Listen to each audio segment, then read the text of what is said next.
कुछ लोग दिल के बड़े मतलब उनका नेचर, उनका स्वभाव, उनकी फितरत, उनकी प्रकृति ऐसी होती है कि वो दयालु प्रकृति के होते हैं। और कुछ लोग ऐसे होते हैं जो बहुत ही क्रूअल होते हैं ना।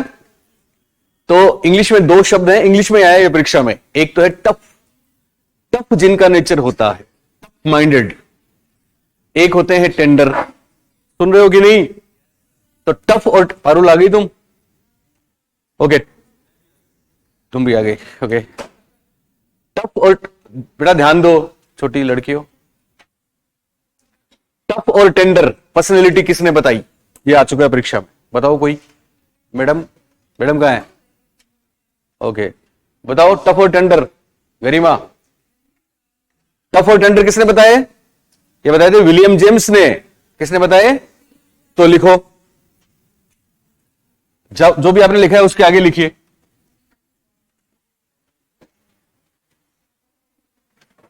विलियम जेम्स,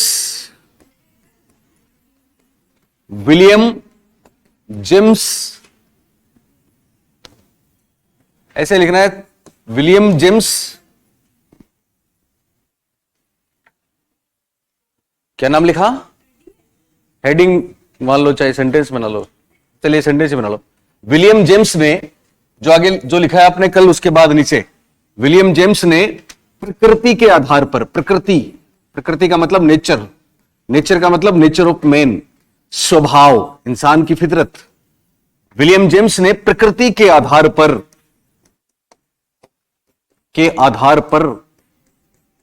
व्यक्तित्व को, विलियम जेम्स ने प्रकृति के आधार पर व्यक्तित्व को दो भागों में बांटा। विलियम जेम्स ने प्रकृति के आधार पर व्यक्तित्व को दो भागों में बांटा। एक तो सैरिधेय, हर किसी का ख्याल रखते हैं, हर किसी पे उनको पॉजिटिव फीलिंग्स आती हैं। एक है टफ और टेंडर, एक सैरिधेय, दूसरा दुष्ट हृदय। हिंदी में नाम बदल भी सकता है, पर याद रखना है टफ एंड टेंडर, यह इंपॉर्टेंट है। उल्टा गया, ऊपर वाला टेंडर है, ध्यान रखना, और नीचे वाले टफ है। ऐसा आया था परीक्षा में, टफ व टेंडर किसने दिए, यही प्रश्न आ सकता है। तो बोलना विलियम जेम्स ने दिए। किसने दिए? विलियम जेम्स ने।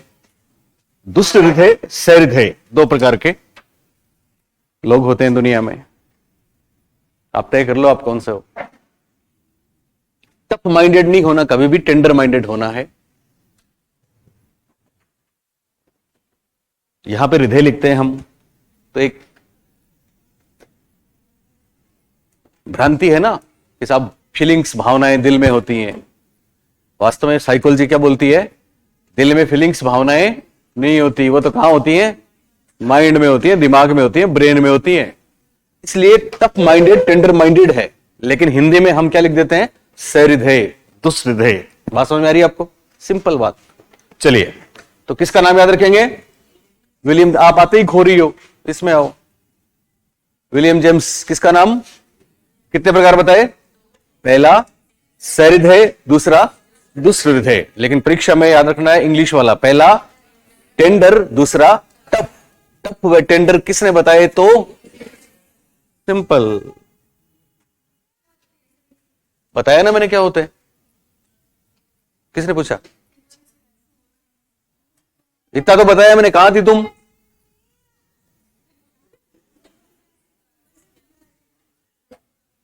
नहीं बताऊंगा। चलिए, अगला विभाजन है आलपोर्ट साहब का। वैसे आलपोर्ट को हम पढ़ेंगे डिटेल में। आप जानते हैं आलपोर्ट किसके लिए मशहूर है? कल बताया था, शील गुणों के लिए मशहूर है। शील गुणों पे बहुत ही महत्वपूर्ण है, इसलिए प्रश्न आता ही आता है। तो आलपोर्ट के शील गुण की व्याख्या करेंगे हम आज की क्लास में, समझना आप ध्यान से। लेकिन उससे पहले आलपोर्ट ने, अब आप बात करती हो फिर मेरे से पूछोगी, तुमसे ये उम्मीद नहीं थी सुमन। तो अभी आलपोर्ट क्या बोलते हैं लिखो। आलपोर्ट ने, ऐसे लिख लो जैसे पहले वाला लिखा है। आलपोर्ट ने शील गुणों के आधार पर, शील गुणों ब्रैकेट में ट्रेट्स। अब ट्रेट्स क्या होते हैं ये मैं बताऊंगा आपको जब आलपोर्ट पढ़ाऊंगा। आलपोर्ट ने शील गुणों या ट्रेट्स के आधार पर व्यक्तित्व को दो भागों में बांटा, दो भागों में बांटा। आलपोर्ट ने शील गुणों या ट्रेट्स के आधार पर व्यक्तित्व को दो भागों में बांटा। शील गुण हमारे व्यवहार का निर्धारक होते हैं। शील गुण स्थायी होते हैं, कंसिस्टेंसी होती है इनमें। इंसान आदत फिर भी छोड़ देता है लेकिन शील गुण कभी छोड़ता नहीं है। शील गुण वंशानुगत हैं। आप कैसे हो इसका निर्धारण आपके अंदर शील गुण है वो करते हैं। तो आलपोर्ट कहते हैं दुनिया में दो प्रकार के लोग होते हैं। कितने प्रकार के? एक असेंडेंट, दूसरे डिसेंडेंट। ये भी परीक्षा में आया है। कितने प्रकार के लोग बताए आलपोर्ट ने? दो। पहला बोलिए कौन सा? असेंडेंट, और दूसरा डिसेंडेंट। लिखो, एक प्रभुतापूर्ण, प्रभुतापूर्ण, दूसरे अधीनस्थ। हिंदी में, इंग्लिश में लिखना है। पहला असेंडेंट, दूसरा डिसेंडेंट। Ascendant, descendant.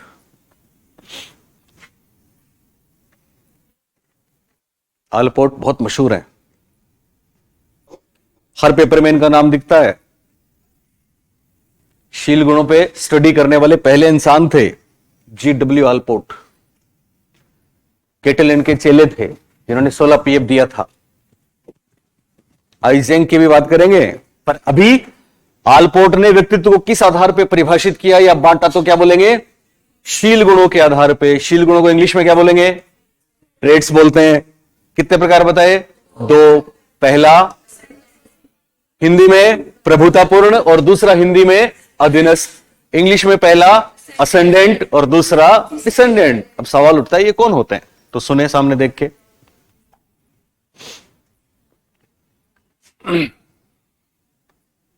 जैसे पूरी दुनिया कहते हैं ना दो भागों में बांट दे, कैसे भी दो भागों में बांट दे, महिला पुरुष, ओके। तो वैसे ही इन्होंने बोला कि पूरी दुनिया दो ध्रुवों में बटी है। आधे लोग तो होते हैं असेंडेंट।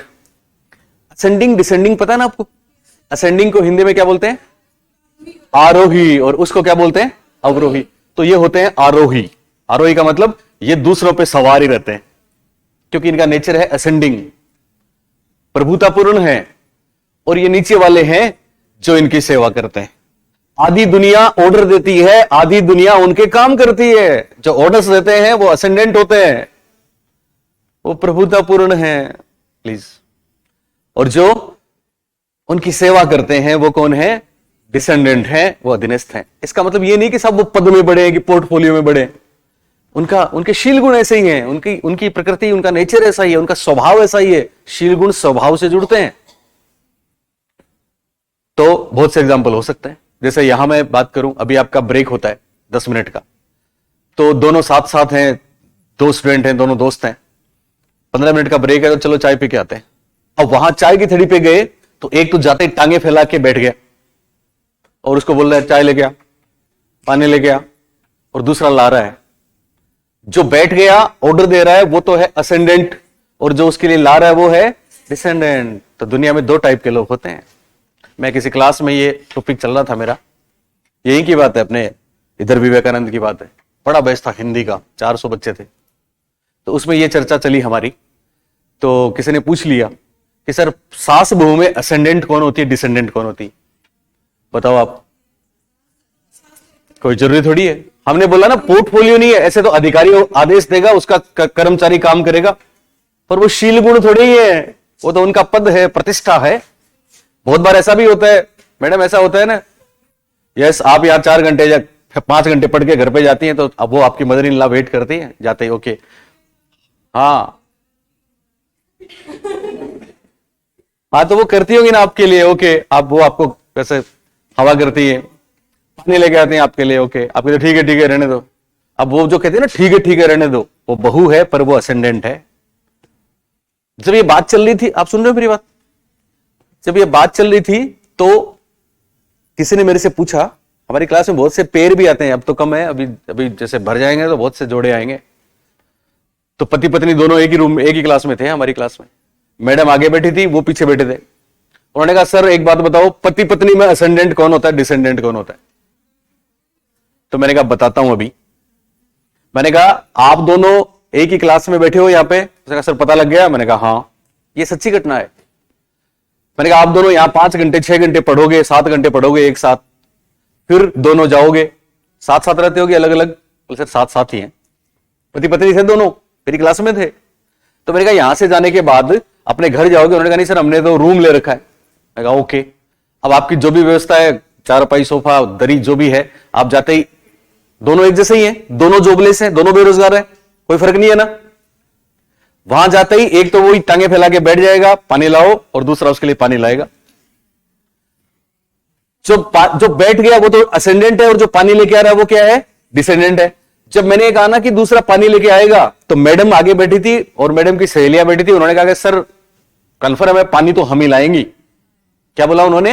ये कन्फर्म है कि पानी तो कौन लाएगा, हम ही लाएंगी। मैंने कहा हाँ, अगर आपकी पूरी फैमिली है आपके साथ तब तो गारंटी है पानी आप ही लाओगी, लेकिन अकेले हो तो गारंटी नहीं है।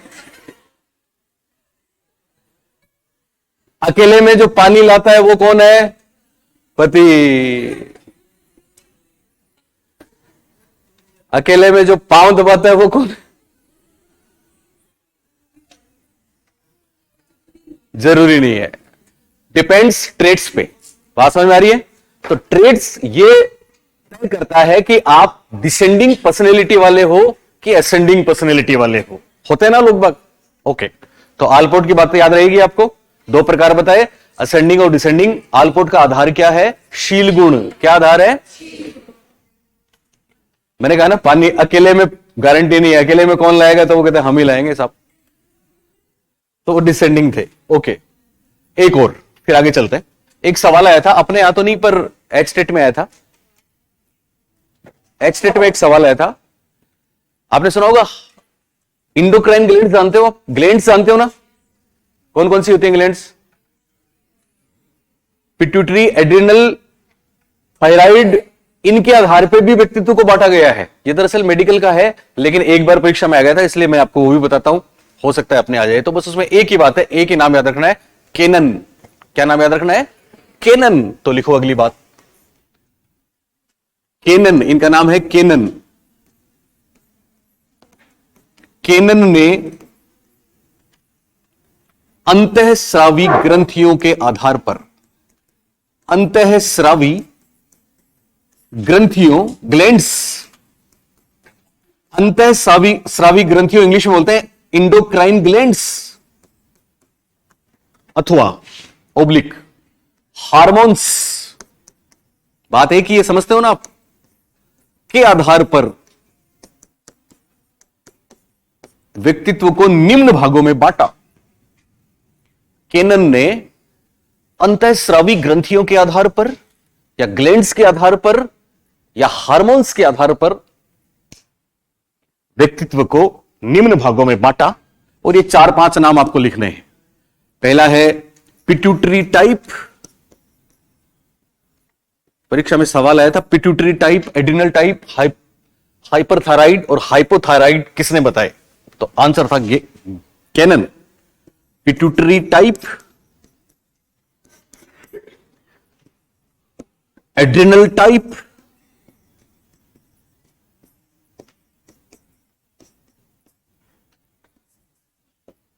हाइपरथायराइड। आ जाओ तो, किसने रोका है? हाइपोथायराइड,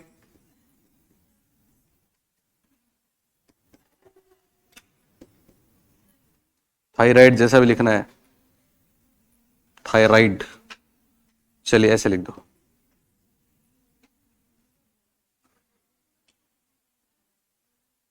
कैसे लिखते हो थायराइड को? THY। आपको इंग्लिश में लिखना है RIOD। तो यहां पे लिखेंगे थायरॉइड, ROID। चलो इंग्लिश में नहीं लिखना है, हिंदी में लिख दो थायराइड। इस स्पेलिंग के चक्कर में तो हम सारा ऐसे लिखते हैं और परीक्षा में ऐसे लिखा हुआ आपके लिए एकदम परफेक्ट जाएगा, हाइपोथायराइड।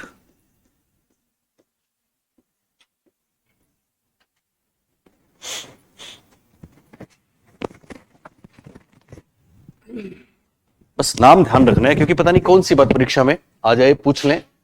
केनन नाम है इनका। तो इन्होंने व्यक्तित्व को बांटा, pituitary type, adrenal type, hyperthyroid, hypothyroid. तो मेरे ख्याल से कॉमन बातें हैं साइंस की जो बहुत ज्यादा डीप में जाने की जरूरत नहीं है, हम सब जानते हैं। हाइपरथायराइड में क्या होता है? हाइपर हाइपो दो शब्द बहुत बार आते हैं साइकोलॉजी में, याद रखना। हाइपर हाइपो में क्या फर्क है? हाइपर में तो है ओवर एक्टिव, जब ज्यादा स्रावित होता है थायरोक्सिन, और हाइपो है अंडर एक्टिव, कम। ठीक है ना? तो आपने देखा होगा इसमें हाइपर में क्या होता है, हाइपर में ट्रेम्बल करते हैं हाथ पग, हाइपर में वेट बढ़ जाता है कि घट जाता है, और भी हार्ट बीट्स है ना, इन सब की चीजें हैं। तो ये प्रभावित करती है। साथ में मनोविज्ञान इनको स्ट्रेस से जोड़ता है, डिप्रेशन से जोड़ता है। तो इस तरह से एक विभाजन दे दिया केनन साहब ने। किसने दिया? केनन ने। तो याद रखना, केनन किस आधार पर व्यक्तित्व को बांटते हैं? अंतःस्रावी ग्रंथियों के आधार पे। इंग्लिश में क्या बोलते हैं इनको? ग्लैंड्स, या फिर हार्मोन्स के आधार पे। कोई दिक्कत नहीं है। क्या क्या प्रकार बताते हैं? पहला पिट्यूटरी टाइप, दूसरा एड्रिनल टाइप, तीसरा हाइपरथायराइड, चौथा हाइपोथायराइड, सो एटसेट्रा। ओके, अब आगे। तो अब तक हमने टाइप्स अप्रोच पढ़ी है। क्या पढ़ी है? टाइप्स अप्रोच, जिसमें जितने संभावित परीक्षा में आज तक पूछे गए हैं वो सारे मैंने प्रकार आपको बताए हैं। फिर भी अगर कोई रह गया तो उसको भी मैं लेता हूं, और मैं कैसे लेता हूं पता है आपको? आपके टेस्ट सीरीज के माध्यम से, बाद में जो क्वेश्चंस करेंगे उनके माध्यम से, और रिवाइज करेंगे उनके माध्यम से, लाइव क्लास के माध्यम से। इसलिए चिंता की कोई बात नहीं है, ये सफिशिएंट है। ओके, अब चलते हैं। व्यक्तित्व को समझने के लिए कई प्रकार के कैमरे लगाए थे हमने, कई प्रकार के दृष्टिकोण की बात करी थी, जिनमें पहला ही हमने डिटेल में पढ़ा है टाइप्स अप्रोच। अब 2 नंबर पे हम पढ़ते हैं ट्रेट्स अप्रोच। क्या पढ़ेंगे? बोलो, ट्रेट्स अप्रोच। ट्रेट्स को हिंदी में क्या बोलते हैं? शील गुण, या फिर दूसरा नाम विशेषक। क्या बोलेंगे? शाबाश। तो लिखो, हेडिंग डालो, हेडिंग डालिए, शील गुण उपागम। पहला था प्रकार उपागम, था ना? शील गुण उपागम, या ये शब्द ध्यान रखना, विशेषक उपागम।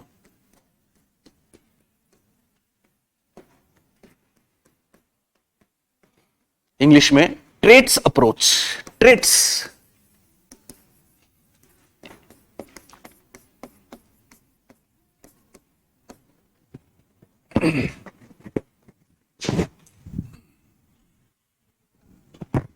शील गुण उपागम या विशेषक उपागम, इंग्लिश में ट्रेट्स अप्रोच।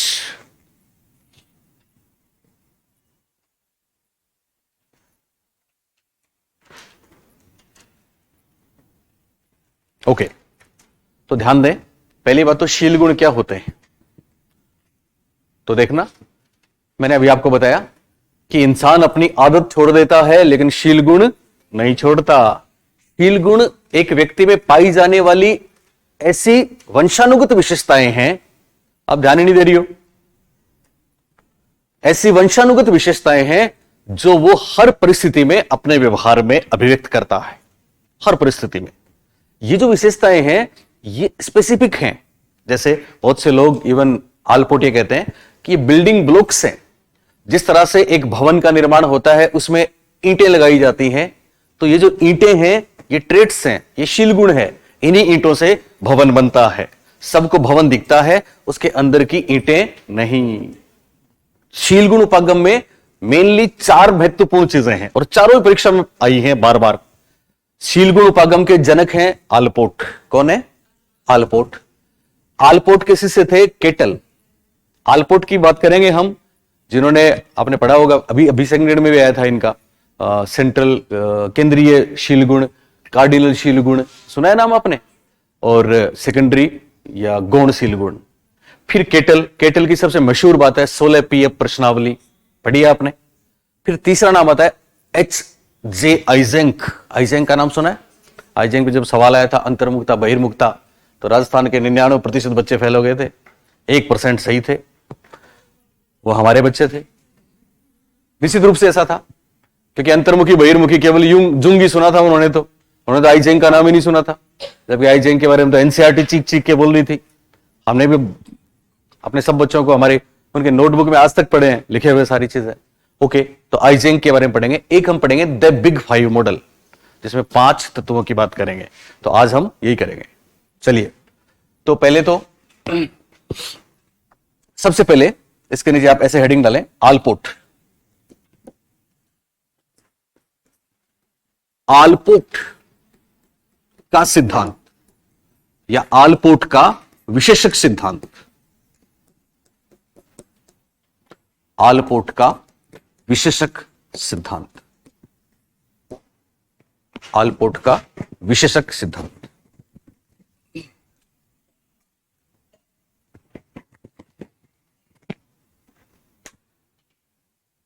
आलपोर्ट का विशेषक सिद्धांत। ट्रेट्स मॉडल, शील गुण सिद्धांत। तो इसमें पहली बात लिखो, आलपोर्ट शील गुण सिद्धांत के जनक हैं। आलपोर्ट शील गुण सिद्धांत के जनक हैं। आलपोर्ट शील गुण सिद्धांत के जनक हैं। आप में से कोई बता सकता है आलपोर्ट ने कुल कितने शील गुण बताए?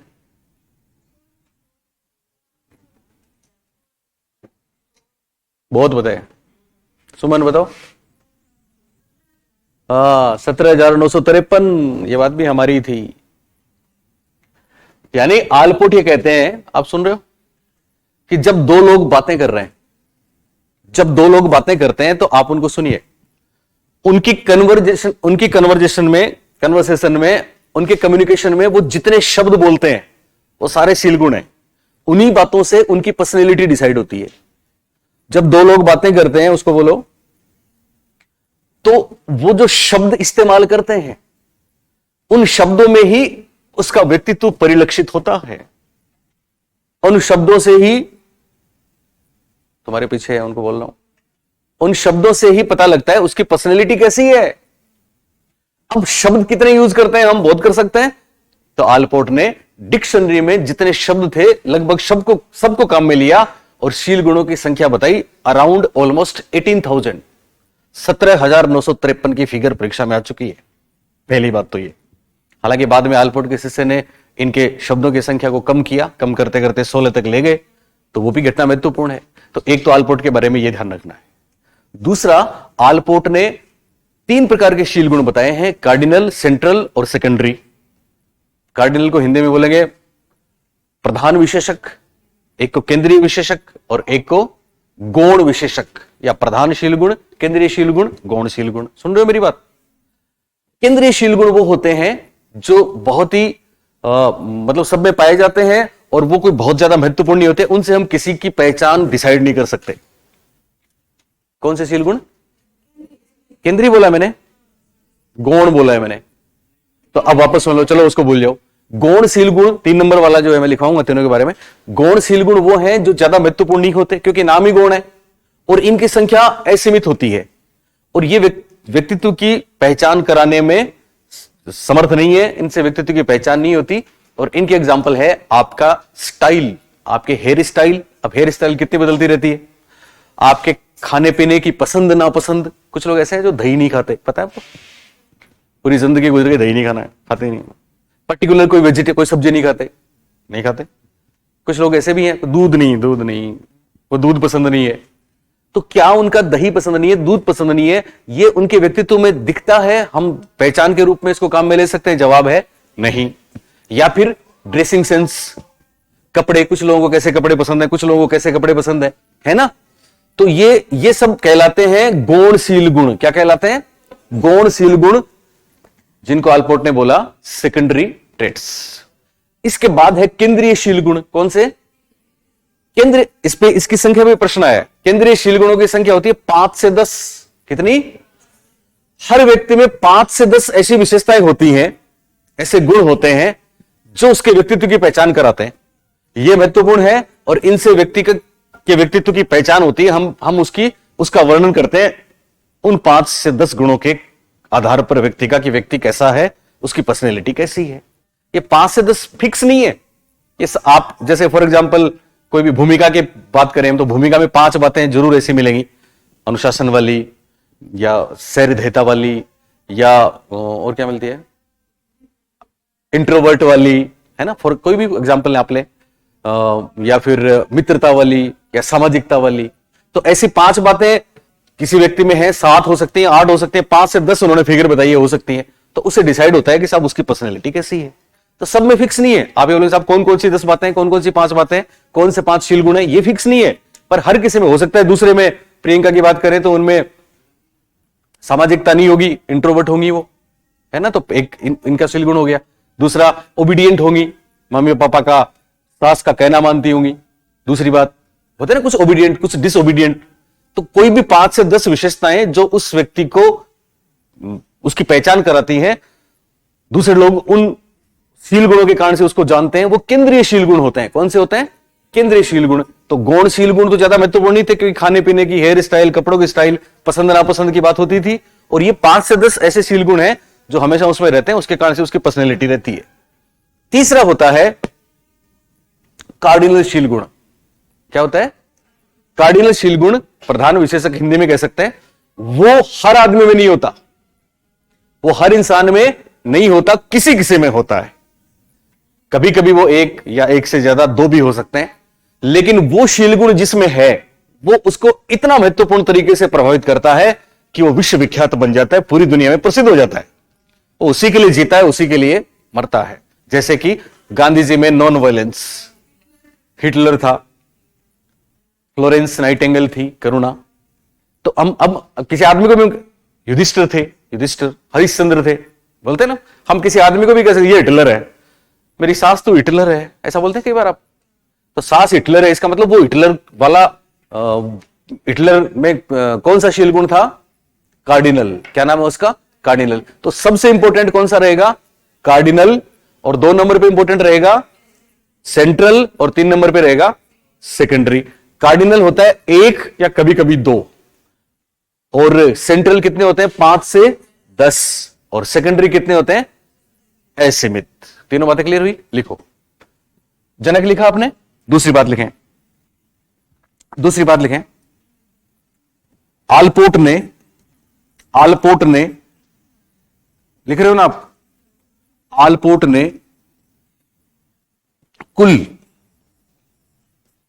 17,953, यह फिगर याद रखना, कुल 17,953 शील गुण बताए। आलपोर्ट ने कुल 17,953 शील गुण बताए।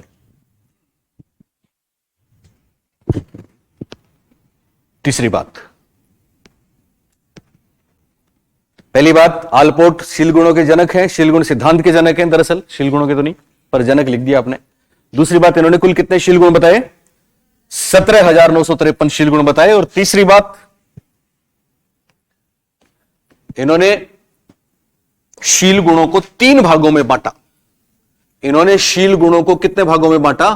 3 भागों में बांटा। शील गुणों को 3 भागों में बांटा। 1 नंबर, गौणशील गुण, इधर से लिख दो, एक ही बात है, गौणशील गुण। सेकेंडरी ट्रेट्स, गौणशील गुण, सेकेंडरी ट्रेट्स। हालांकि कोई किस तरह के कपड़े पसंद करता है, किस तरह की हेयर स्टाइल पसंद करता है, कैसा फूड पसंद करता है, ये उसकी पर्सनैलिटी को प्रभावित तो करता है, तभी तो इनको शामिल किया है, पर ज्यादा महत्वपूर्ण तरीके से प्रभावित नहीं करता। तो क्या है गौणशील गुण? लिखो आप।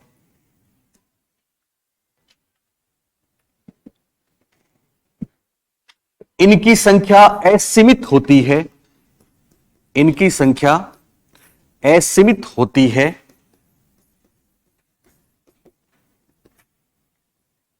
ये अधिक महत्वपूर्ण नहीं होते,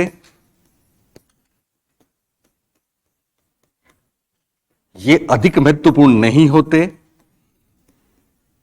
तथा इनकी संख्या असीमित होती है। ये अधिक महत्वपूर्ण नहीं होते तथा इनका संबंध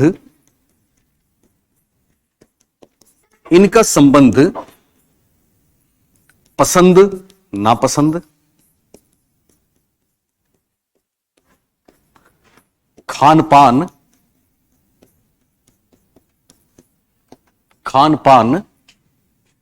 पहनावा,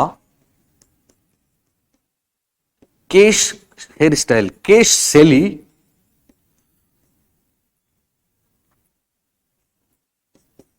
आदि से होता है।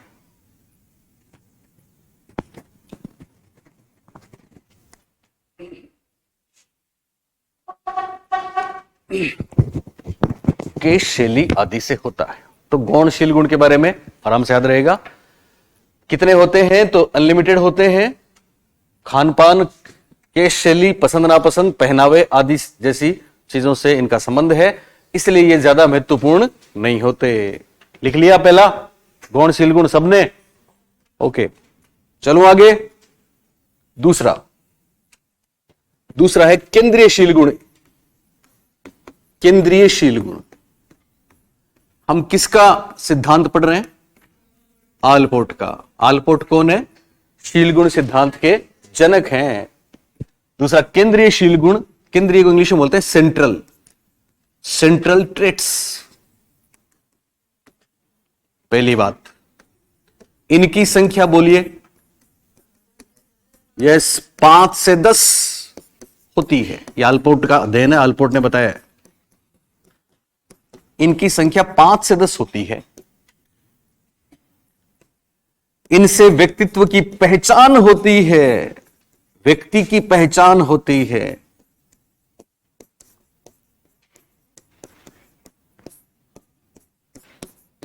इनसे व्यक्ति की पहचान होती है। इनकी संख्या 5 से 10 होती है। इनसे व्यक्ति की पहचान होती है। एग्जाम्पल, जैसे कोई भी विशेषताएं लिख सकते हैं आप। जैसे अनुशासन प्रिय। कोई अनुशासन प्रिय है तो क्या उसकी पर्सनैलिटी या आइडेंटिटी को हम उससे नहीं पहचानेंगे? पहचानेंगे साहब, वो डिसिप्लिन है, अनुशासन नहीं तोड़ता, कर्तव्यनिष्ठ है। अच्छा, खराब बात भी आ सकती है उसमें। आक्रामक है,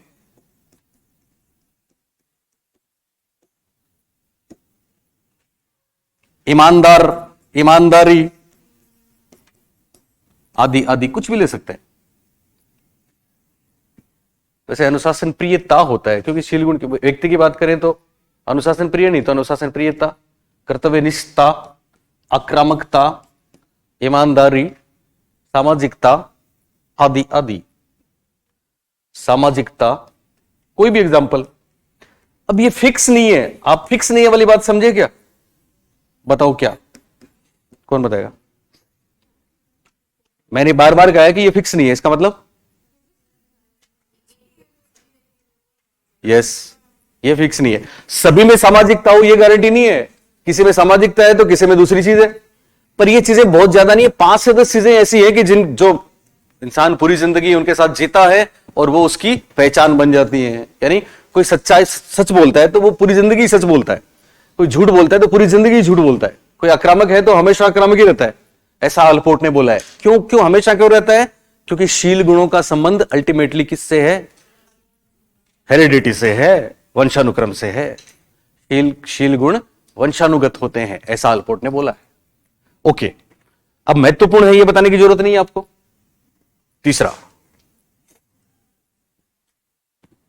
तीसरा लिखो, प्रधान विशेषक। देखो हिंदी में मैं आपको फिर बता दूं, नाम बदल जाएगा, गारंटी नहीं है प्रधान शब्द आ जाए। कभी मुख्य आ जाएगा, कभी प्रधान आ जाएगा, कभी कुछ और आ जाएगा, लेकिन कार्डिनल जरूर आएगा। Cardinal traits. और ये इतना इंपॉर्टेंट है कि मैं तो मेरी क्लासेस में ऐसे लिखाता हूं, कार्डिनल शील गुण। तो ये भी लिख लो आप।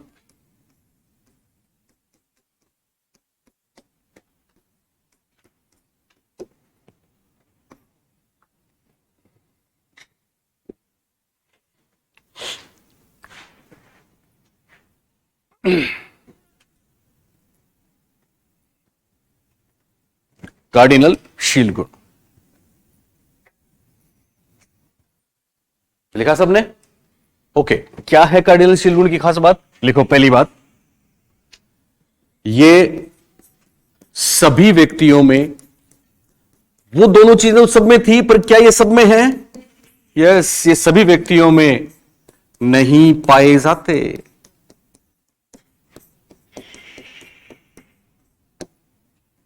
दूसरी बात, इनकी संख्या मोस्टली एक ही होती है, पर कभी कभी एक से दो, क्योंकि कुछ चीजें एक से जुड़ी हुई दूसरी हो सकती हैं, जैसे ईमानदारी के साथ सत्यनिष्ठा आ गई।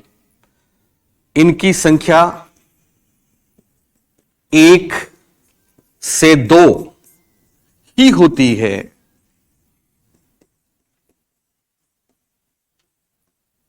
और तीसरी बात, ये सर्वाधिक महत्वपूर्ण है। ये सर्वाधिक महत्वपूर्ण है जो, या जिनके, मतलब life revolves around cardinal traits. ये सर्वाधिक महत्वपूर्ण है जिनके इर्द गिर्द, जिनके इर्द गिर्द, जिनके इर्द गिर्द व्यक्ति का पूरा जीवन, जिनके इर्द गिर्द व्यक्ति का पूरा जीवन, होल लाइफ, पूरा जीवन घूमता है।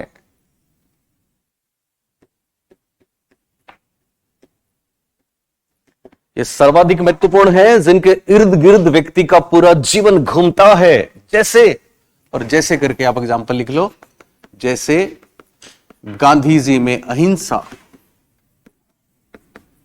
यानी ये इतना उनके साथ जुड़ गया ये नॉन वायलेंस, कि कोई अगर अहिंसात्मक आंदोलन कर रहा है तो सब ये कहते हैं गांधीवादी है। गांधी जी में अहिंसा, नाइटिंगेल में करुणा, नाम सुना है Nightingale, lady with lamp, nurse थी वो और इतनी खूबसूरत थी, सीरत सूरत दोनों थी, इतनी खूबसूरत थी, मतलब दिल की इतनी खूबसूरत थी वो, कि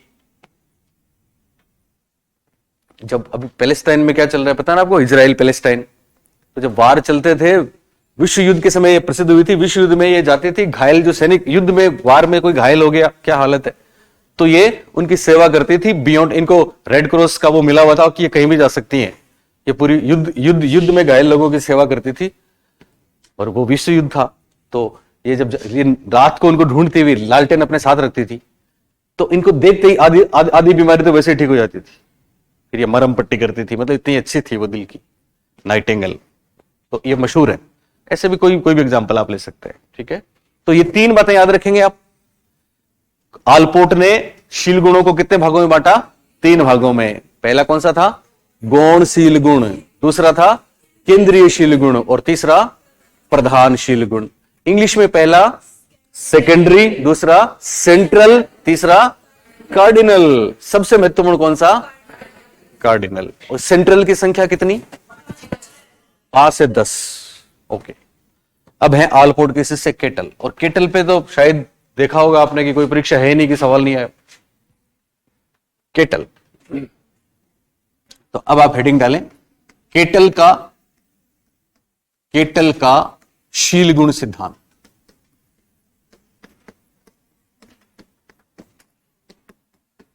वो था आलपोर्ट का, और यह है केटल का शील गुण सिद्धांत।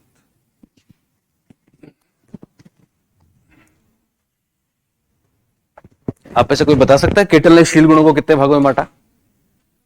2 भागों में। शाबाश। कौन कौन से? कौन से? मूल और ओके, सोर्स एंड सरफेस, सतही शील गुण और स्रोत शील गुण। शाबाश, लिखो। 2 बातें इनकी मशहूर हैं, एक तो ये सेंटर आपकी सोर्स और सरफेस वाली, और एक 16 पीएफ वाली। दोनों में से एक बात परीक्षा में आती है। लिखिए, लिख रहे हो? केटल का नाम लिखा? ओके, लिखें। केटल केटल शील गुणों को दो भागों में बांटते हैं। केटल शील गुणों को दो भागों में बांटते हैं। एक सरफेस को हिंदी में क्या बोलेंगे? यह सतही शील गुण।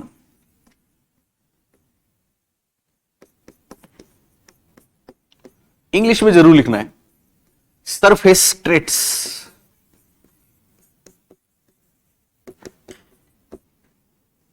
सतही शील गुण, सरफेस ट्रेट्स। दूसरे इसके बाद लिखेंगे स्रोतशील गुण, सोर्स ट्रेट्स। तो पहला लिख लो सतही शील गुण। लिखा सतही शील गुण? पहले लिख लो फिर बताता हूं क्या है। लिखें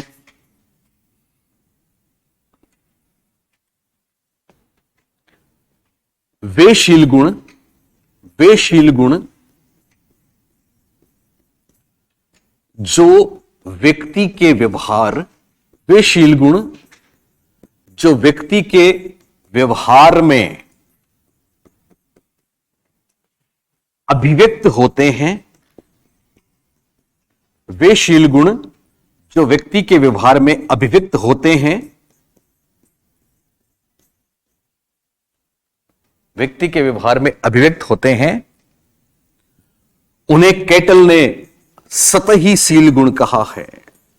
जो दिखते हैं वो, उन्हें केटल ने सतही शील गुण कहा है।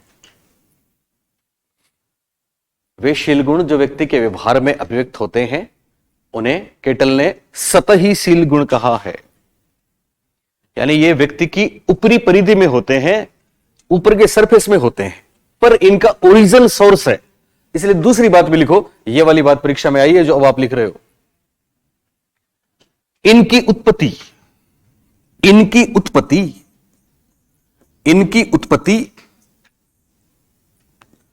स्रोतशील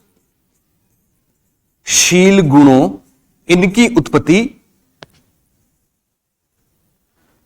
स्रोतशील गुणों में अंतरक्रिया से होती है।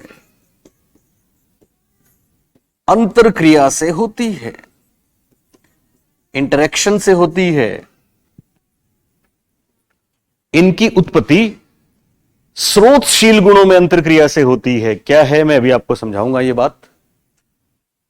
मोटे तौर पे दो भाग बताए। सतही शील गुण पहला है, जिसको इंग्लिश में सरफेस ट्रेट्स बोलते हैं। ये वो शील गुण है जो व्यवहार में अभिव्यक्त होते हैं, इसका मतलब ये दिखते हैं। दूसरे कौन से लिख लिया आपने? पहली दोनों बातें लिख ली, बोलो। ओके, दूसरी बात लिखो। दूसरा प्रकार केटल ने कौन सा बताया? स्रोतशील गुण। एक बढ़िया सा एग्जांपल बताऊंगा, एकदम क्लियर हो जाएगा। Source traits, source traits actually building blocks ये हैं। देखो, स्रोतशील गुण, हम पेड़ को देखते ना, पेड़ को लिख लिया तो फिर सामने देखा करो। बिल्डिंग को देखते हैं तो बिल्डिंग में जो ब्लॉक्स लगे हैं, मतलब ईंटें हैं जिनसे बिल्डिंग बनी है, वो तो है सोर्स। लेकिन ऊपर जो कंगूरा दिखता है, ऊपर जो पीओपी दिखती है ना, फिनिशिंग दिखती है, वो है सरफेस। सिंपल बात। पेड़ में जड़ जो है वो तो क्या है? सोर्स। और हमको नजर आती है उसके फूल, उसकी पत्तियां, उसका तना, वो क्या है? सरफेस। इसका मतलब व्यवहार में कौन सा अभिव्यक्त हो रहा है, सोर्स या सरफेस? सरफेस। लेकिन सरफेस किसके कारण से होता है? सोर्स में इंटरेक्शन के कारण से होता है। ओके, लिखो स्रोतशील गुण। ये व्यक्तित्व के निर्धारक, ये व्यक्तित्व के निर्धारक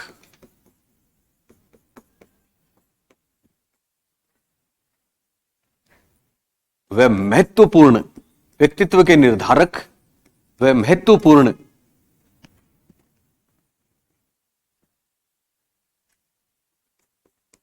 विशेषताएं, ये व्यक्तित्व के निर्धारक व महत्वपूर्ण विशेषताएं अथवा गुण हैं।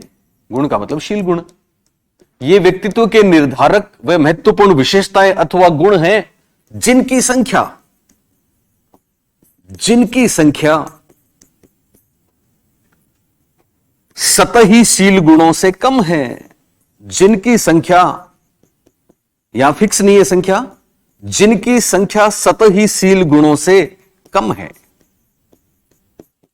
हालांकि कम है, लेकिन ये बिल्डिंग ब्लॉक्स हैं, इन्हीं से बिल्डिंग बनती है। ये नींव है, ये आधार है, ये बेस है। जैसे एक एग्जांपल, केटल ने दो प्रकार के शील गुण बताए, मूल भी कह सकते हैं, स्रोत भी कह सकते हैं, सोर्स, और दूसरे सतही भी कह सकते हैं, बाहरी भी कह सकते हैं। हिंदी में कुछ और नाम आ जाएगा, इंग्लिश में सरफेस। तो सोर्स, सरफेस, दो नाम याद रखना। सुन रहे हो मेरी बात? ओके। खास बात, महत्वपूर्ण बात, कि जो सोर्स ट्रेट्स हैं, सतही शील गुण हैं, उनकी उत्पत्ति कैसे होती है? ये जो मूल शील गुण हैं, इनमें इंटरेक्शन से होती है, और ये किसी को नजर नहीं आते, बल्कि वो सबको नजर आते हैं। जैसे एक एग्जांपल, एक लड़की है, कौन है? एक लड़की है सब। उस लड़की में 300 स्ट्रेट्स हैं। ध्यान देना मेरी बात का। एक तो है वो इंट्रोवर्ट है। इंट्रोवर्ट तो समझते ही हो अब आप, अंतर्मुखी है। एक वो हेल्पफुल भी है। हेल्पफुल मतलब दूसरों का ख्याल रखती है। एक वो ओबीडिएंट भी है, आज्ञाकारी भी है। इंट्रोवर्ट है, इसका मतलब वो, उसमें सामाजिकता ज्यादा है कि कम है? कम है। इसका मतलब वो शादी वादी के कोई प्रोग्राम फंक्शन होते हैं तो वो जाना पसंद करती है या नहीं? नहीं करती। अब उसका एक ये गुण है, नहीं करती। हेल्पफुल है तो वो दूसरों की मदद भी करती है। और ओबीडिएंट है, इसका मतलब वो बड़ों की आज्ञा भी मानती है। अब उनके रिलेशन में एक शादी है, सब लोग तैयार हो रहे हैं, पर उसका जाने का मन है या नहीं? नहीं है। उसका मन, उसकी फीलिंग्स कहती है नहीं, रहने दे, क्या करेगी, परेशान हो गए वहां, यही ठीक है, क्योंकि वो अकेले में रहना चाहती है। इतने में मम्मा आती है और आके कहती है तू भी तैयार हो जा, सब शादी में चल रहे हैं, तुम्हें भी चलना है, ये मेरा ऑर्डर है। अब मां का ऑर्डर है तो वो क्या करेगी? मानना है तो जाएगी। सोच रही है अब जाना पड़ेगा। हेल्पफुल है तो उसकी एक फीलिंग, उसको वापस इंट्रोवर्जन उसको बोलता है कि रहने दे, वहां पता नहीं कौन कौन होंगे, परेशान हो जाएगी, क्या करेगी, रहने दे, अकेले में ठीक है। लेकिन ये कहता नहीं, मां ने कहा है जाना पड़ेगा। ये क्या बोलता है कि देख, तू अगर नहीं जाएगी तो सब फालतू में सबका मूड ऑफ होगा तेरी वजह से, तो तेरी वजह से इन सबको दुख क्यों दूं, इसलिए चलना है। और वो जाती है। अब जाती है तो मां उसको ये भी कहती है, देख, मां जानती है वो इंट्रोवर्ट है, कि देख तू एकदम वैसे मत रहना, वहां पे महिला संगीत होगा, उसमें तू पार्टिसिपेट करना, है ना, सब लोग सबके साथ घुल मिल के रहना, कोई मस्ती करना। अब मां भी चाहती है कि वो खुले, पर वो इंट्रोवर्ट है। अब क्या है, चूंकि वो ओबीडिएंट भी है, चूंकि हेल्पफुल भी है, चूंकि दूसरों की मदद भी करना चाहती है, शादी में आई है तो शादी वालों का भी रंग लगाना चाहती है उनके, इसलिए वो वहां खूब भाग लेती है, महिला संगीत में सारी चीजों में भाग लेती है। खूब खूब गेस्ट आते हैं तो खूब भाग भाग के उनकी सेवा करती है। सब लोग कहते हैं लड़की ये बड़ी सिंसियर है, लड़की तो बहुत अच्छी लड़की है, ये किनकी है? सब उसको उसकी बात करते हैं। सब लोग उस पर ठप्पा लगा देते हैं, ये तो एक्स्ट्रावर्ट है। बोलिए वो उसके व्यवहार से क्या लगा सबको? अंतर्मुखी है कि बहिर्मुखी? बहिर्मुखी है, लेकिन वास्तव में वो क्या है? अंतर्मुखी है। वो अंतर्मुखी है ये दिखता नहीं है, पर आपस में इनमें इंटरेक्शन होता है, इनमें क्लेश होता है। इनके इंटरेक्शन का परिणाम है सरफेस ट्रेट्स, इनमें अंतरक्रिया का परिणाम है सतहीशील गुण। यानी सतही चीजें तो सब देखते हैं, व्यवहार में दिखता है, लेकिन स्रोत वाली व्यवहार में नहीं दिखती। ओके, दोनों बातें क्लियर? तो केटल के बारे में एक ये सवाल आया है, सतही और स्रोत, और खास बात याद रखना, सतहीशील गुण की उत्पत्ति कैसे होती है? स्रोतशील गुणों में इंटरेक्शन से। और दूसरी महत्वपूर्ण बात केटल की, लिखो आप नीचे नोट, केटल ने, लिख रहे हो ना? केटल ने आलपुट के, नोट केटल ने केटल ने आलपोर्ट के शील गुणों की संख्या, केटल ने आलपोर्ट के शील गुणों की संख्या को समानार्थी शब्दों, यानी बहुत से ऐसे शब्दों के आधार पर,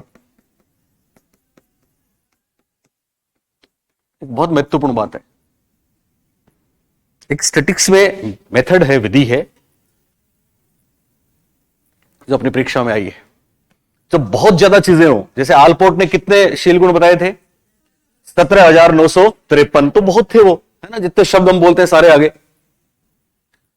अब सुन रहे हो ना, अब उनको कोई समझेगा ही नहीं साहब ये क्या है, तो उनको कम करते करते करते करते एकदम कम कर दें, और एकदम करके मान लो उनको कुछ बिंदुओं में बांट दें। जैसे हम इंटेलिजेंस में भी पढ़ेंगे कि बहुत से सिद्धांत ऐसे हैं, जैसे गार्डनर के, जैसे थॉर्नडाइक के, गिलफर्ड के सिद्धांत पढ़ेंगे तो वहां कुछ बिंदु आ जाएंगे ऐसे। तो केटल ने कुल मिला के लास्ट में 16 बिंदु ही रखे। कितने रखे? 16 बिंदु। तो इस तरह से बहुत सी चीजों को एक जैसी विशेषताओं के आधार पर एक जगह शामिल कर देना, एक जगह ले आना। इसमें बहुत सी बातें, जैसे कोई भी मतलब सामाजिकता, दयालुता, सुन रहे हो मेरी बात, बहिर्मुखता, मित्रता, इन सबको एक जगह मिला दें, एक जगह मिला के कोई एक नाम हम दे देंगे। तो इस तरह से ये फैक्टर्स बन गए। क्या बन गए? फैक्टर्स। और एक बहुत महत्वपूर्ण विधि है स्टेट्स की, जो मनोविज्ञान में काम में ली जाती है, जिसमें सवाल आता है, बोलिए कौन सी? Factor analysis method. क्या नाम? जिसको हिंदी में कहते हैं कारक विश्लेषण पद्धति। क्या कहते हैं उसको? कारक विश्लेषण पद्धति और कुछ नहीं है बल्कि बहुत सारी बिखरी चीजों को अलग अलग बिंदुओं में समेटना है, और ये लिमिटेड ही होते हैं। तो पहली बार केटल ने इसका प्रयोग किया था, बुद्धि में स्पीरमैन ने पहली बार इसका प्रयोग किया था। तो ये महत्वपूर्ण बात है। तो क्या लिखा आपने? केटल ने आलपोर्ट के शील गुणों को समानार्थी शब्दों के आधार पर लिखा आपने, आधार पर। अब आप लिखिए कारक विश्लेषण पद्धति, कारक विश्लेषण पद्धति,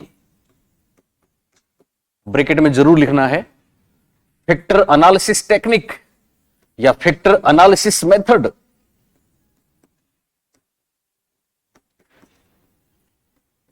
का प्रयोग करते हुए केटल ने आलपोर्ट के शील गुणों की सूची को समानार्थी शब्दों के आधार पर कारक विश्लेषण पद्धति या फैक्टर एनालिसिस मेथड का प्रयोग करते हुए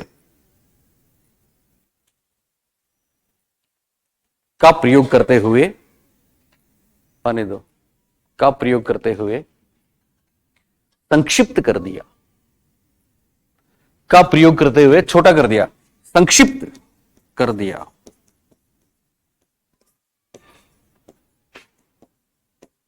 अब ये संक्षिप्त कर दिया, कैसे संक्षिप्त किया ये भी हमको लिखना है। संक्षिप्त कर दिया लिखा सबने? ओके। अब देखो एक ही लाइन में आ जाएगा। उन्होंने बताए थे लगभग 18,000। कितने बताए थे? 18,000। इन्होंने ये जो 18,000 शब्द थे, आप सुन रहे हो मेरी बात? आराम से सुन लो, कोई दिक्कत नहीं। सुन रहे हो ना? 18,000 में से 4,500 शब्द जो काम के थे उनको छांटा पहले। तो 18,000 से सूची कहां पे आ गई? 4500 पे। फिर इनमें से महत्वपूर्ण 200 शब्द छांटे। कितने? 200। और फिर इनमें से नोट 23 भी सही है, आपकी बात गलत नहीं है। 35 फैक्टर एनालिसिस से 35 बिंदु छांट लिए, 35 शब्द छांट लिए। और फिर ये जो 35 हैं, इन 35 में 23 + 12 है। यस, 35 जो है इनमें से 23 तो है सामान्य लोगों के लिए और 12 हैं असामान्य लोगों के लिए। वो बात मैं आपको लिखवाऊंगा।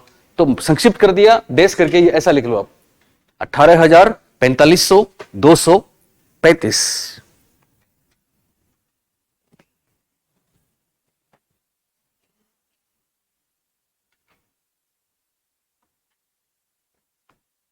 लिखा? नीचे लिखो। केटल ने 35 शील गुणों, केटल ने 35 शील गुणों में 23 सामान्य व्यक्तियों के लिए, 23 सामान्य व्यक्तियों के लिए तथा कितने बच गए? यस, 12 असामान्य अबनॉर्मल असामान्य व्यक्तियों के लिए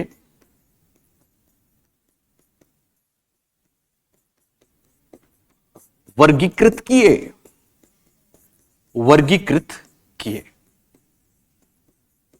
और नीचे इंपोर्टेंट करोगे, इंपोर्टेंट या फिर वेरी इंपोर्टेंट करो तो भी चलेगा। Very important. 35 में से 23, 12 कोई भी फिगर आ सकती है, क्योंकि ये सारी बातें पूछी गई हैं। तो वर्गीकृत किए लिख दिया सबने, लिखा कि नहीं? क्या लिखा आपने? केटल ने 35 शील गुणों में से 23 सामान्य के लिए और 12 असामान्य व्यक्तियों के लिए वर्गीकृत किए। नीचे वेरी इंपोर्टेंट लिखा। अब लिखो, केटल ने 23 में से सर्वाधिक महत्वपूर्ण, केटल ने 23 में से सर्वाधिक महत्वपूर्ण, बोले कितने? यस, 16 शील गुणों पर आधारित,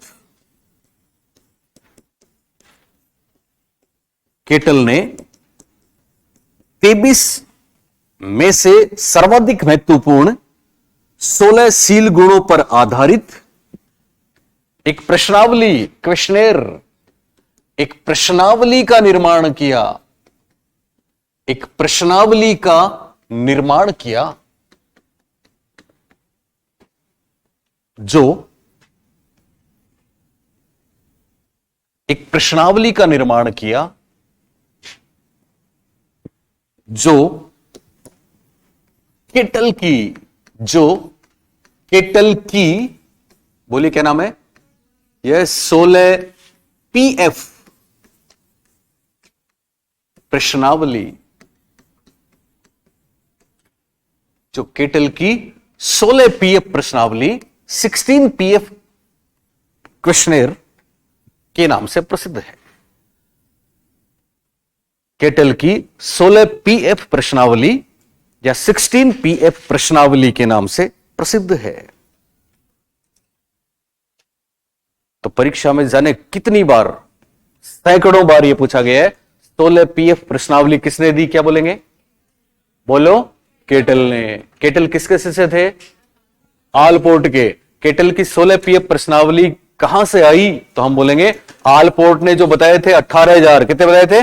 18,000। उनको छोटा करते करते सबसे महत्वपूर्ण 16 शील गुण केटल ने लिए, और वो 16 शील गुण जिस प्रश्नावली में बताए वो क्या कहलाती है? केटल की 16 पीएफ प्रश्नावली। इंग्लिश में क्या कहलाती है? 16 पीएफ क्वेश्चनरी या प्रश्न इन्वेंटरी या आविष्कारिका या प्रश्नावली, कोई भी नाम लेते हैं, आगे कोई फर्क नहीं पड़ेगा। ठीक है। पीएफ का क्या मतलब है?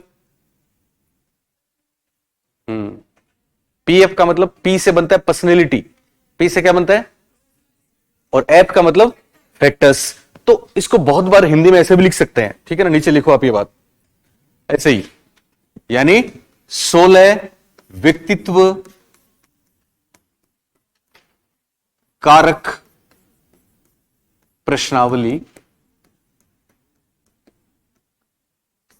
16 व्यक्तित्व कारक प्रश्नावली जिसमें P स्टैंड्स फॉर पर्सनैलिटी,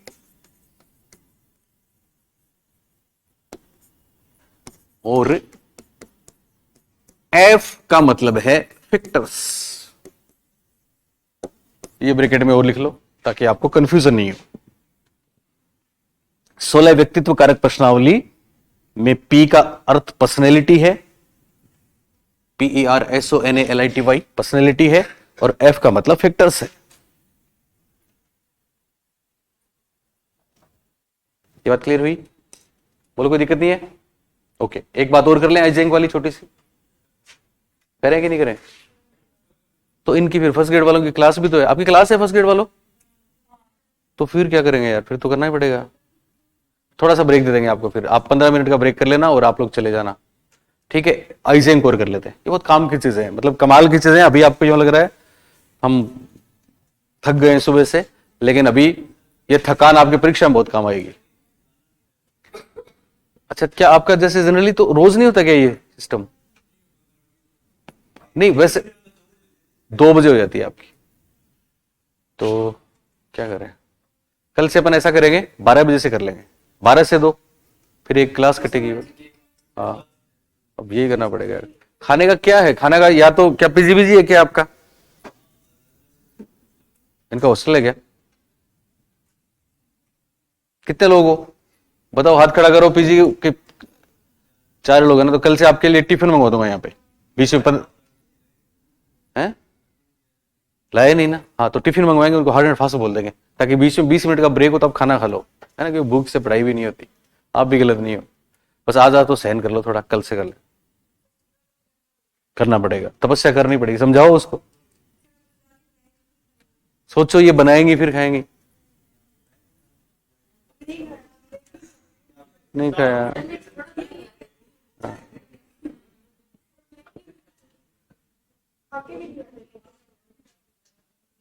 वो तो वैसे भी डाइटिंग कर रही है, फायदे भी है इसके, इसके पर एकदम भूखा नहीं है ना, कुछ थोड़ा बहुत खा लिया करो, है ना, कल से तो ऐसा ही करो। और ये तपस्या है ना भावना, ये कमाल करेगी, इतना मत करो।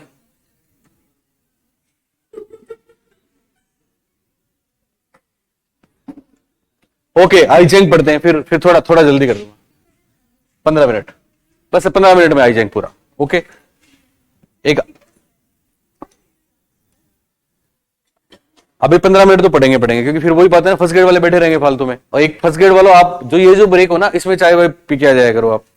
चलिए आइजेंक और कर ले। देखो आइजेंक पे भी एक सवाल आया था सेकंड ग्रेड में, वैसे एक सवाल तो बहुत बार आ चुका है, अंतर्मुक्ता बहिर्मुक्ता वाला, तो आप ध्यान दे रहे हो मेरी बात का? ओके, अंतर्मुक्ता बहिर्मुक्ता या देखो जब भी अंतर्मुखी बहिर्मुखी बोलते हैं, आज चले जाओ तुम, अंतर्मुखी बहिर्मुखी जब भी बोलते हैं तो किसका नाम याद आता है? कार्ल जुंग का। किसका नाम याद आता है? कार्ल जुंग का। इसमें कोई गलती भी नहीं है हमारी। लेकिन परीक्षा में जब आया था सवाल कि अंतर्मुक्ता बहिर्मुक्ता विमा किसने बताई, 4 ऑप्शन थे, कार्ल जुंग का नाम ही नहीं था। क्यों नहीं था? क्योंकि वो आइजेंक वाली बात दे दी उन्होंने, इसलिए आइजेंक भी पढ़ना जरूरी है ना। तो जो पहले चले जाते हैं वो तो खाली कार्ल जुंग पढ़ के चले गए, उनको आइजेंक का पता नहीं है, तो उनका सवाल गलत हो सकता है, तुम्हारा नहीं, वो तो हमारी पुरानी स्टूडेंट है। नहीं मतलब जो भी यहां से जा रहे हैं वो तो ऐप पे देख लेंगे, लिख लेंगे, लेकिन कोई पता है जयपुर में वहां पे ये होता है कि जिस दिन का गया उस दिन का गया, फिर पता ही नहीं है, कोई उनको नोट्स देता नहीं है, कोई बताता नहीं है, फिर इतना इंटरेस्ट भी नहीं होता कि साहब ये चीज एक एक, वो तो इंटरेस्ट तो उस दिन आता है जैसे पेपर सामने आता है, उस दिन फिर माथा पकड़ते हैं कि यार क्या हुआ उस दिन, काश क्लास मिस नहीं करते।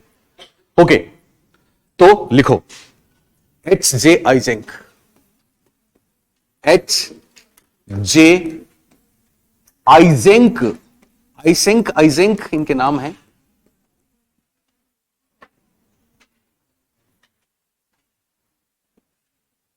एच जे आइजेंक लिखो खाली, H J Eysenck, H J Eysenck. इतनी गहरी बात आई अभी सेकंड ग्रेड में, पेपर देखना जाने के बाद क्या गहरी बात आई सुने, कि इनमें से कौन पूर्णतः व्यक्तित्व के शील उपागम से जुड़े हुए नहीं हैं। ऑप्शंस थे आलपोर्ट, केटल, द बिग 5 और आइजेंक। तो बिग 5 तो हमने आपको पढ़ाया ही नहीं है। उसका जवाब था एच जे आइजेंक। आप जानते हैं क्यों? अरे वाह, किसने बोला? कमाल कर रही हो सुमन, हमारा सॉल्यूशन देखा था आपने? यस, वो उनके पेपर जो आते हैं ना, पेपर के सॉल्यूशन देते हैं ना चैनल पे, तो उसमें सारी बातें बताते हैं। तो केवल अब बाकी तो फिर बहुत से लोगों ने ये बात बताई होगी, पर स्टार्टिंग में 10 दिन तक तो कोई बता ही नहीं पाया था, हमने बताया था।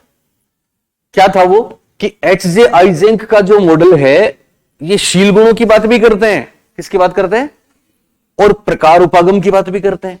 इसलिए आइजेंक का जो विवरण है वो टाइप्स अप्रोच और ट्रेट्स अप्रोच दोनों का मिक्स्ड है, दोनों का मिश्रित रूप है।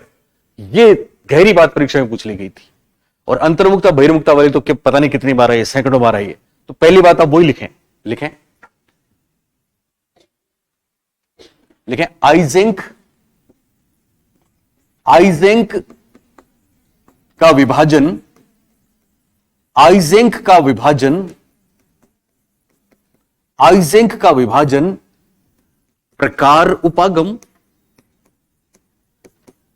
आइजेंक का विभाजन प्रकार उपागम, इंग्लिश में टाइप्स अप्रोच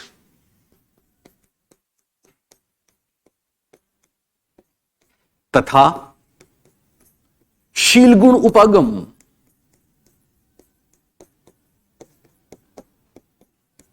ट्रेट्स अप्रोच, इसके प्रूफ मैं जो बोल रहा हूं उसके प्रूफ हमारी बुक है, हमारी बुक में ही केवल ये मिलेगा। बाकी किसी की बुक उठा लो आप, उनको छोड़ के, जो इसके ओरिजिनल मतलब वो साइकोलॉजी के जो इंग्लिश के ऑथर्स हैं उनको छोड़ के, जो अमेरिकन साइकोलॉजिकल एसोसिएशन के मेंबर्स हैं उनको छोड़ के, एनसीईआरटी में मिल सकती है, हिंदी ग्रंथ अकादमी में भी अब मिलेगा क्योंकि वहां भी हम हैं, बाकी नहीं मिलेगा आपको, आने वाले टाइम में मिल जाएंगे।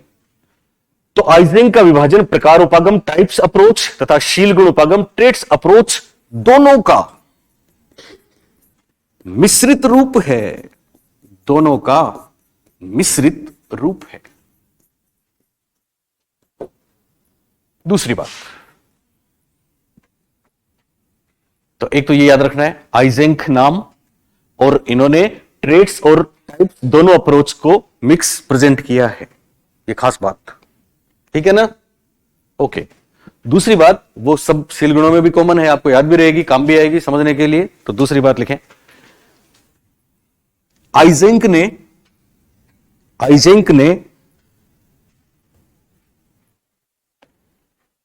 शील गुणों, आइजेंक ने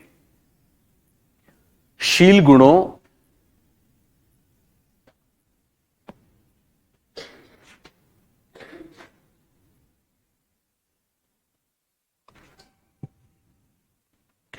आइजेंक ने शील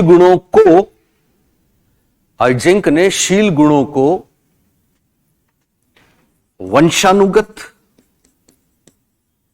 वंशानुगत एवं, जेनेटिक को हिंदी में क्या बोलते हैं, आनुवांशिक नहीं,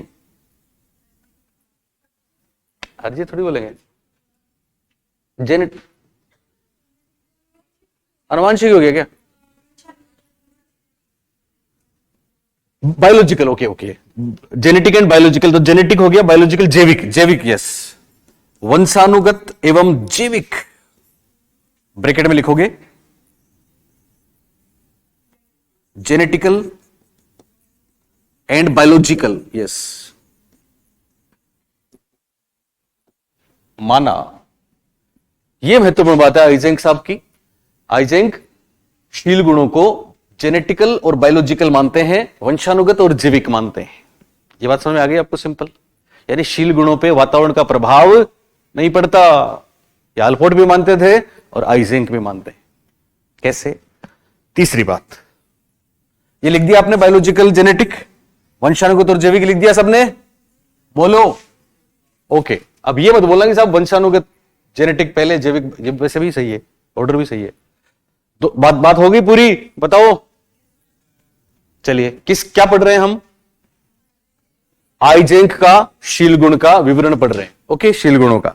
पर खास बात, आइजेंक का सिद्धांत औरों से अलग है, क्योंकि ये केवल शील गुणों पर आधारित नहीं है, बल्कि प्रकार उपागम और शील गुण दोनों पे आधारित है, मिश्रित है।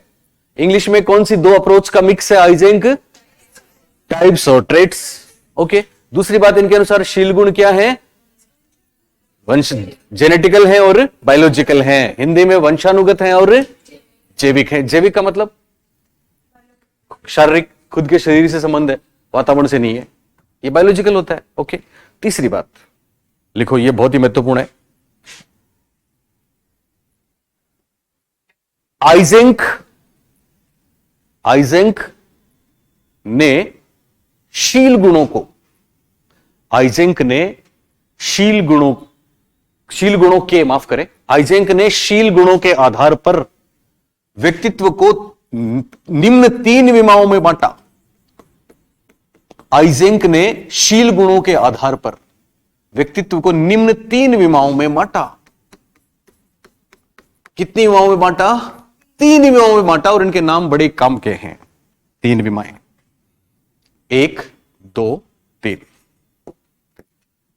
हिंदी इंग्लिश दोनों लिखना है। इंग्लिश 75% इंग्लिश आया परीक्षा में, मतलब हिंदी में इंग्लिश लिखा हुआ है, इसलिए इंग्लिश लिखना जरूरी है।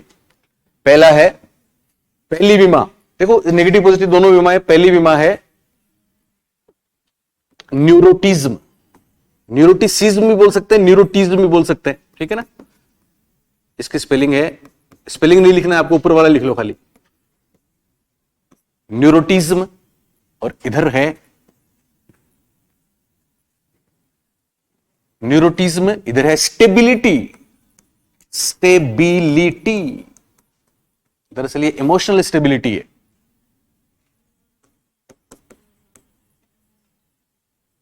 पहली बीमा। दूसरी बीमा अंतर्मुखता, बहिर्मुखता।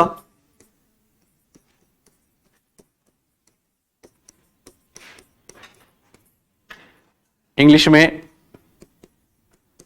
Introversion, extraversion. और तीसरी बीमा, ध्यान देना, बोलो तीसरी बीमा सुमन। पहली बीमा न्यूरोटिज्म है, तो तीसरी साइकोटिज्म।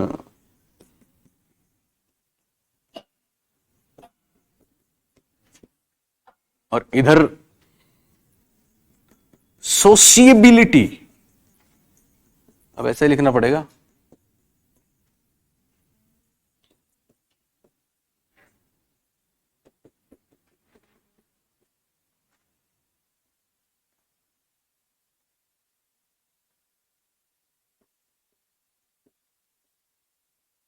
हिंदी में भी लिखना है। हिंदी में पहली बीमा इधर है न्यूरोटिज्म। न्यूरोटिज्म को हिंदी में क्या बोलेंगे? कुछ भी कह सकते हैं। मतलब इस बीमा में जिसके प्राप्तांक ज्यादा है वो तो संवेगात्मक रूप से स्थिर होता है, और उधर वाला अस्थिर होता है, तो उसको स्नायु विकृति भी बोल सकते हैं, ठीक है ना। सामयिक अस्थिरता भी बोल सकते हैं, या फिर तंत्रिका तापिता भी बोल सकते हैं, ठीक है ना। तो जो आपको अच्छा लगे। स्नायु विकृति या तंत्रिका तापिता एक ही बात है। और इधर है सामयिक स्थिरता। यह लिखना है, कमाल की चीजें हैं। दूसरी बीमा अंतर्मुखता, बहिर्मुखता, ये तो लिखी दिया मैंने। इंटर ऐसे हिंदी में वैसे लिखना था मेरे को, ना। चलिए तो यहां पे लिख दो, क्या है? इंट्रावर्जन, इंट्रोवर्जन, एक्स्ट्रावर्जन लिख दो। आप कोई दिक्कत नहीं, आप इधर ऐसा लिखोगे साहब, इधर हम इंग्लिश में क्यों लिखें, इधर हिंदी में क्यों लिखें, ऐसी ऐसी पूछ पकड़ के तो नहीं बैठते ना। हाँ, हमारे बच्चे हो। ये है साइकोटिज्म का मतलब। न्यूरो का मतलब तो स्नायु या तंत्रिका है, साइको का मतलब साइकोलॉजी। यस, मनस्तापी, ये मनस्तापी होते हैं। मनस्तापी, ऊपर वाले तंत्रिका तापी, मनस्तापी। और ये मनस्तापिता है, दरअसल मनस्तापिता, ये सामाजिकता।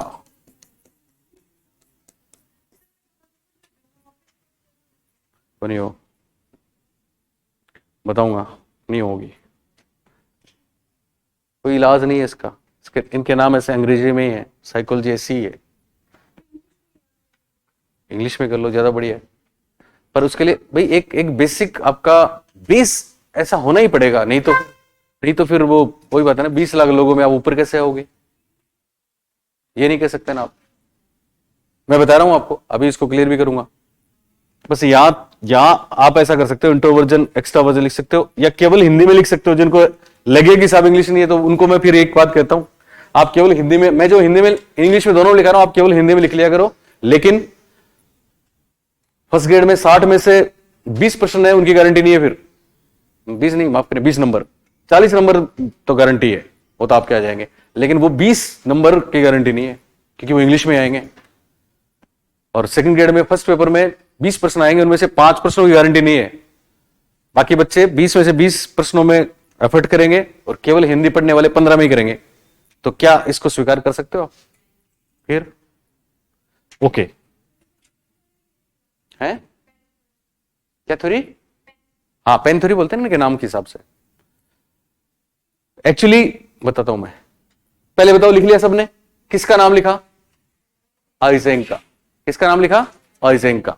पहली बात याद रखनी है, इनकी जो ये ट्रेड थ्योरी है, पर इसमें टाइप थ्योरी भी शामिल की जाती है।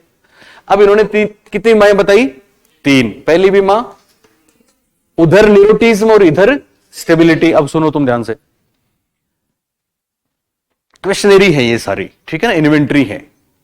आइजेंक की स्टार्टिंग ई से होती है, तो इनके नाम से इनको आइजेंक पर्सनैलिटी इन्वेंट्री, ईपीआई भी कहते हैं। साथ में, सुन रहे हो मेरी बात? साथ में आपको एक प्रश्नावली देंगे कि आप किसी को देख के आपको कैसा फील होता है, आपका मित्र आपको छोड़ गया तो कैसा फील होता है, आप भूखे रह के पढ़ रहे हो तो आपको कैसा फील होता है, आपको बहुत भूख लगी, कोई खाना नहीं दे तो कैसा फील होता है, आपका कोई हार्ट ब्रेक वो हो जाए तो फिर कैसा, मतलब कैसा फील करते हो आप। ऐसी बातें आपके जो जवाब आते हैं, फिर नंबर देते हैं। ये स्केल है। किसी के अगर इसमें ज्यादा नंबर है तो वो इधर न्यूरोटिज्म में है, तो फिर वो व्यक्ति कैसा होगा? वो इमोशनल रूप से बहुत ही भावुक होगा, वो बहुत ही उद्विग्न होगा, बेचैन होगा, आवेशी होगा। आवेशी समझते हो? मतलब उसको आवेश आ जाएगा, गुस्सा आ जाएगा, भड़क उठेगा, इस संवेगों की स्थिरता नहीं रहेगी। इमोशंस, अपने इमोशंस को पहचान नहीं पाएगा, अपने इमोशंस को कंट्रोल नहीं कर पाएगा, यानी इमोशनली डिस्टर्ब हो जाएगा। इमोशनली डिस्टर्ब हो गया, उसको हम क्या बोलेंगे? न्यूरोटिज्म। क्या बोलेंगे? न्यूरोटिज्म। और जो इमोशनली डिस्टर्ब व्यक्ति है उसको क्या बोल देंगे? न्यूरोटिक। उसको क्या बोलते हैं? न्यूरोटिक। तो स्नायु विकृति उसमें है जिसको अपने भावनाओं पर नियंत्रण नहीं है, भड़क उठते हैं, ठीक है, और स्नायु विकृत व्यक्ति हो जाता है। वो तो एक ही बात है, ठीक है। इसके दूसरी तरफ इधर ऐसे प्रश्न के आंसर उसने दिए कि इधर वाले नंबर बढ़ गए उसके, तो वो सामवेगिक रूप से स्थिर है। कैसे स्थिर है? सामवेगिक स्थिरता का क्या मतलब होगा? तुम बताओ अब, क्या होती है सामवेगिक स्थिरता? संवेगों में स्थिरता। किसमें स्थिरता? और संवेग क्या होते हैं? इमोशंस, यानी उसका भावनाओं पर नियंत्रण है। तो जिसका भावनाओं पर नियंत्रण है वो तो क्या है? सामवेगिक स्थिर। और जिनका भावनाओं पर नियंत्रण नहीं है वो है स्नायु विकृत। जिनका भावनाओं पर नियंत्रण है वो विशेषता कहलाती है इमोशनल स्टेबिलिटी। क्या कहलाती है? Emotional stability. और जिनकी भावनाओं पर नियंत्रण नहीं होता वो कहलाती है न्यूरोटिज्म। सिंपल। अब है अंतर्मुखता बहिर्मुखता, तो ये और कुछ नहीं है, वही है जो अपने आप में खोए रहते हैं, शर्मीले, संकुचित, शर्मीले हैं, शाही हैं, सोचते ज्यादा हैं, बोलते कम हैं, दोस्त वोस्त कम होते हैं, सामाजिकता कम होती है, वो तो होते हैं इंट्रोवर्ट। क्या होते हैं? और उनकी इस विशेषता को बोलते हैं इंट्रोवर्जन। क्या बोलते हैं? इंट्रोवर्जन। और जो दूसरों की तरफ मुखातिब होते हैं, आउटगोइंग होते हैं, वो होते हैं एक्स्ट्रावर्ट। इनकी इस विशेषता को बोलते हैं एक्स्ट्रावर्जन। अंतर्मुखता क्या है? अंतर्मुखता वो विशेषता है जिसमें व्यक्ति अपने आप में खोया रहता है, दूसरों के बारे में कम सरोकार रखता है, चिंतन मनन ज्यादा करता है, असामाजिक होता है। और बहिर्मुखता क्या है? जो दूसरों के साथ मेल मिलाप ज्यादा करता है, बोलता ज्यादा है, सोचता कम है, खुश रहता है, मस्त रहता है, टेंशन कम होती है। ये बहुत चिंतित होते हैं, इसलिए इनको चिंता रहती है, टेंशन होती है, एंजाइटी होती है, इनको नहीं होती। सिंपल। तीसरी बात, साइकोटिज्म। देखो यहां पे ध्यान रखना आप, साइकोटिज्म और सोशियबिलिटी। अब आप बोलेंगे साहब ये तो एक जैसी है, थोड़ा फर्क है। क्या फर्क है? इंट्रोवर्जन अंतर्मुखता में तो क्या होता है? सुन रहे हो मेरी बात? जो व्यक्ति अंतर्मुखी है उसको सामाजिकता पसंद है कि नहीं? नहीं है, उसको पसंद नहीं है, वो लाइक नहीं करता दूसरों से मेल मिलाप करना, ज्यादा बोलना, दोस्त बनाना, उसको पसंद नहीं है, लेकिन वो समाज में रहता तो है। यहां पे क्या है? साइकोटिक वो होते हैं जो समाज से नफरत करते हैं। साइकोटिक कौन होते हैं? जो समाज से नफरत करते हैं। पसंद तो इनको भी नहीं है, पर ये क्या करते हैं? इनको नफरत है, हेट है उस समाज से, इसलिए ऐसे लोग अक्सर अपराधी टाइप बन जाते हैं। कई बार वो साइको किलर था, सुनते हो आप ऐसा ऐसा? तो ये कौन लोग होते हैं साइकोटिज्म वाले? जिनको समाज से क्या है, नफरत है। इनको नफरत नहीं है, बस उनकी खुद की पसंद नहीं है। तो फर्क हुआ ना दोनों में। और जिनको प्रेम है समाज से, वो होते हैं सोशिएबिलिटी वाले लोग। ये विशेषता है उनकी, वो सोशिएबल होते हैं। तो ये 3 बीमारियां हमको ध्यान रखनी है आइजेंक की, बाकी कर लेंगे कल। अब आपको बैठना ही पड़ेगा है ना, 5-1 मिनट तो पहले आ जाएंगे।